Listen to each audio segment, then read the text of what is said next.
The draft is coming, and 32 teams are on the clock. But you only care about one team's destiny. Over 250 names will be called. You just want to know which ones you'll end up yelling. ESPN Insider, your way in. And here's what Britney Griner said to USA Today. My parents didn't know at the time. I hadn't come out completely. It was kind of like, I just hadn't said it. My dad and my mom have always told me, be who you are. At the time, and she was laughing as she said this, they probably weren't sure what I was interpreting that as, end quote.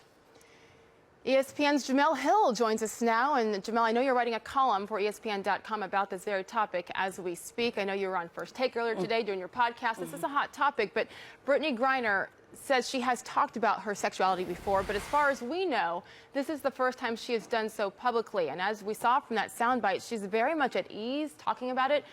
No one really seems to be making that big of a deal of it. Why do you think it is such a big deal in men's sports, men's professional sports in particular, with male athletes coming out versus female athletes, where this is just Britney and she's just talking? First, let me say what she did was really significant, and people should make a big deal out of it, just from the sense that you have an athlete in a prominent position, and you could argue that in college basketball, she was the biggest star of the year. And I like the ease in which she said it. She was very comfortable. It wasn't a lot of, ta-da, or it was just, this is who I am. This is who I've always been encouraged to be. And I think that sends such a strong message to young people. We've read the accounts of young people being bullied about their sexuality, and this is something that I think will go a long way. Now, as you see how she's handled it and how it's been accepted, it makes you question, is this an issue about athletes coming out, or is this just an issue about athletes coming out in men's sports, in particularly football or basketball? And I think she's providing a great model. And maybe it's because I think the parameters around women's sports are different, not as much attention, and a lot of sports, maybe not as much money. That could be a part of it. But I think the bigger issue is that for men's sports, it feels like it's a challenge, or some consider it a challenge of their masculinity if you have gay athletes who are, or I should say openly gay athletes, particularly in professional sports. We have heard a lot of talk about this on the men's side lately. Brendan Ayanbadejo, the linebacker free agent formerly with the Ravens, he's been at the forefront of it, saying 4 NFL athletes are going to come out very soon. We don't know exactly what that means. We're waiting to hear.